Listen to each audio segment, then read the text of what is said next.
what were you able to go through in training with AJ? Yeah, we trained for a couple of times out there, both at the same gym. He was watching me do the pads, and yeah, it was a good experience. And then technique and all that stuff, I'm not the most slickest, I'm not the most technical. Anthony Joshua has officially joined Chris Eubank Jr.'s camp, and the effect was instant. From the moment Joshua stepped into the gym, the atmosphere shifted. Every move Eubank made began to carry greater precision and it.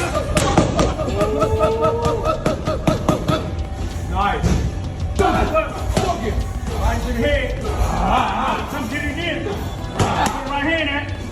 Intent, with Joshua's presence guiding him. Every drill, every punch, every round now feels like preparation for something monumental, the rematch against Conor Benn. Eubank isn't just training hard. That he still has that fire inside him, A lot of guys, when they take a loss like that, they kind of, they lose their confidence, or they lose their desire. And he doesn't have to fight anymore. He's had a lot of success. He's made a lot of money. So he's good, but he still wants to improve. He still wants to get hard. He's training smarter. His discipline, sharpened by Joshua's championship mindset, is fueling a renewed hunger to dominate the man who once tested him in ways few could. Watching Chris Eubank Jr. train alongside Joshua, I've seen in previous fight what I had with him that I say it's the confidence level that he have going into this fight. Of course, obviously going into this fight, Eubank thought like he had a point to prove, obviously with the legacy of the fight, and then now everyone expects him kind of to win. You see a fighter transformed. Every session pushes him further, testing his endurance, composure, and tactical understanding. Even after past setbacks, he's not just rebuilding, he's redefining himself. We will not find out, at least for about 20 years. Yeah, but if other people murder people, they don't like to brag about it. He don't brag. Put it in context. His focus is unshakable, his drive relentless. In the gym, he moves like a man with something to prove. The confidence he carries into this rematch is unlike anything before. The shadow of the first fight still lingers, but this time, he's determined to... You know what's going to happen? Yeah. I'd be shocked if Eubank loses. I don't really see that happening. Again, he's fighting a career-best welterweight. He knows that. From a psychological perspective, when you know you've got a smaller guy in front of you, you kind of start 2 or 3 rounds up in your own mind. So, like I say, when you look at the fight, it wasn't close enough to warrant a win for Ben. He didn't win it. To show he's sharper, faster, and far more dangerous. Derek Chisora sees the transformation clearly. When Chris lets his hands go, he's unstoppable, he said. He's not just throwing 3 or 4, he's throwing 7. And he's brought in Bomac, one of the best trainers in the world. What does that tell you? Because he knows he's got to be better. If he's not better this time, he loses. And, he's taking it seriously, and so he should. It's a punch combinations, and they all land. It's that kind of precision and power that could spell serious trouble for Conor Benn.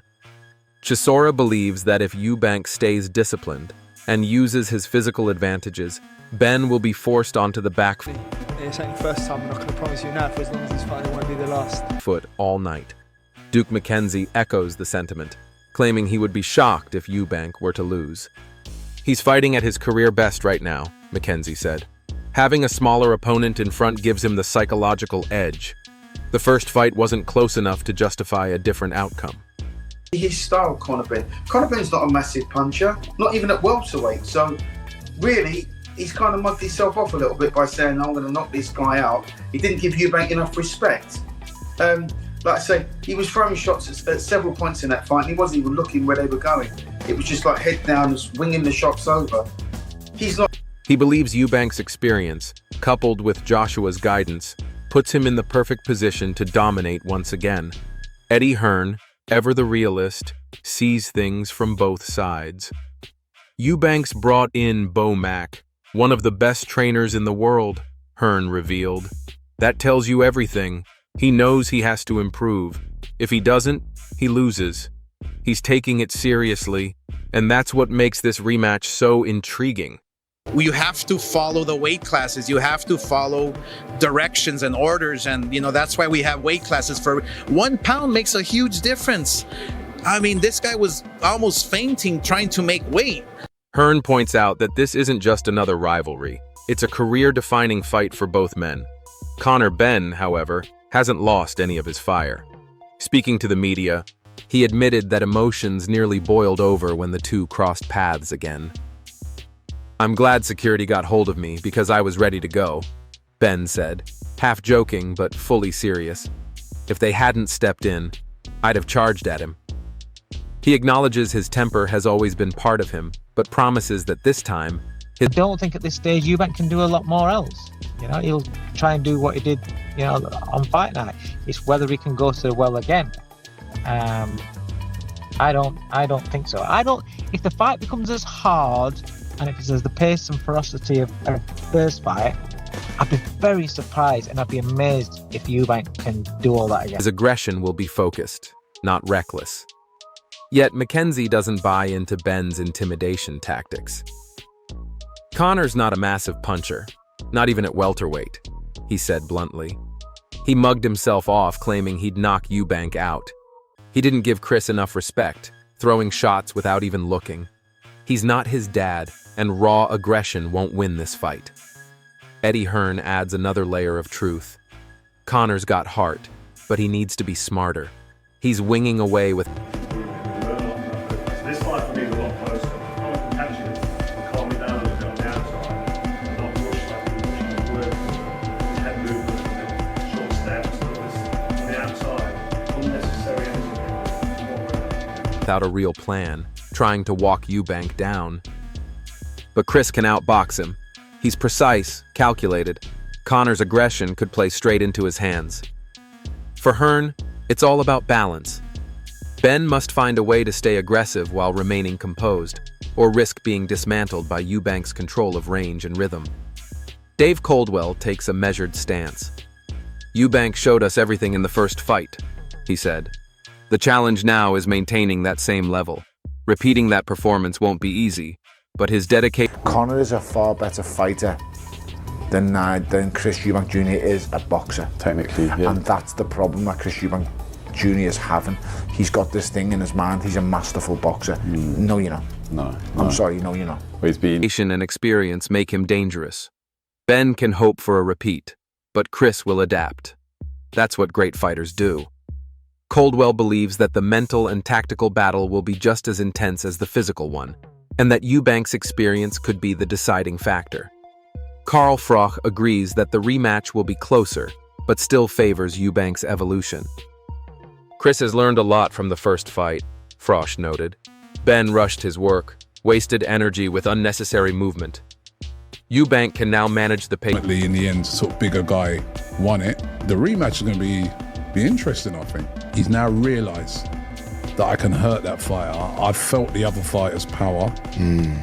Next time, I know what's coming.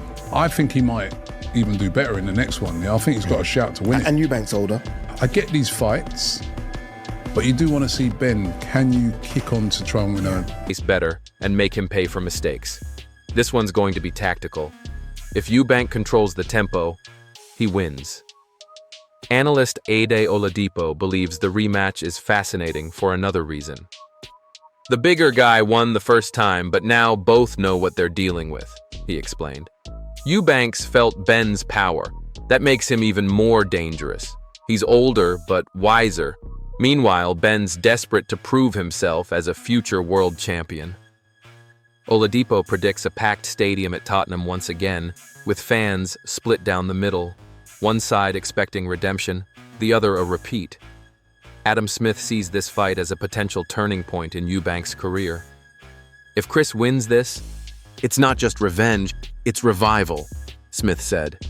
"He's working with a world-class trainer, learning from Joshua and sharpening his mental game. fight, and I think Eubank Jr., if he gets this win and there's a new lease of life maybe under BOMAC, 2026, maybe finally he could become a world champion, but he's got to get past Conor Benn first, and Conor Benn not just hungry for revenge, he believes he can win this because of what happened first time round, because he went 12 rounds at middleweight, up in class, after a long layoff. Some people fancy Benn in it. 2026 could finally be the year he captures a world title. But Smith warns that Benn's confidence can't be underestimated. He believes he can do it again. That belief alone is dangerous. But knowing what's coming and adjusting to it, that's where Eubank has the edge. For Smith, the psychological battle is the real fight. This isn't just physical anymore, he continued. It's mental warfare. Both men are fighting to prove who they truly are. A win here would redefine Eubank's career, while a loss could reset Benn's trajectory entirely. George Groves, a man who knows Eubank well, puts it plainly. It's hard to imagine Conor beating Chris. Eubank's already climbed his Everest. He's headlined stadiums, beaten rivals, and celebrated with his father by his side. That kind of success gives you confidence that can't be replicated. Groves believes that those experiences have given Eubank a mental edge that Benn can't match. I think maybe Conor Benn beats him. I think if I was Eubank, my point was at the time, I was like, mate, like you have just climbed your Everest. You've just headlined a stadium, beat what is now a rival, spectacular fashion in terms of getting the win with your dad by your side and all the hooting and hollering that went on amongst it. You can't top that feeling. I don't begrudge you if you want to earn more money out of the sport, but be careful because you look way past his best. Benn's motivated, sure, but Chris has lived those big moments. He knows the pressure, the noise, the expectations. That makes him incredibly hard to beat. Groves does warn, though, that Eubank must not underestimate Benn's hunger. When a young fighter feels he has something to prove, that's dangerous. But experience usually wins these battles. Eubank knows his strengths and limits. That could be the difference between victory and defeat. As the rematch looms, anticipation is electric. Every detail, from Eubank's partnership with Joshua to his new strategies under BOMAC, suggests a fighter fully prepared for the biggest moment of his career. He studied Benn's style, his timing, and his flaws. He's not chasing emotion, he's mastering control. Conor Benn, on the other hand, carries the weight of expectation. He's confident, motivated, and determined to erase any doubts. His aggression is his weapon, but it could also be his downfall if Eubank remains composed. This isn't just another fight. It's a collision of legacies. For Eubank, victory would cement his resurgence, validating every risk he's taken and bringing him one step closer to a world title. For Benn, an upset win would rewrite the script entirely, propelling him into superstardom and proving he belongs among boxing's elite. Both men know what's at stake. Every jab, every counter, every feint will carry the weight of their careers. The crowd will roar, but in that chaos, only one fighter will remain calm enough to seize the moment. Anthony Joshua's influence adds a new layer to Eubank's preparation, the calm before combat. With Joshua's experience and BOMAC's tactical insight, Eubank isn't just ready for a rematch. He's ready for a reckoning. So, as the world counts down, one question remains. Are you backing Chris Eubank Jr. to cement his legacy, or will Conor Benn shock the world and rewrite history? One thing's for sure. When these two step into the ring again, British boxing will never be the same.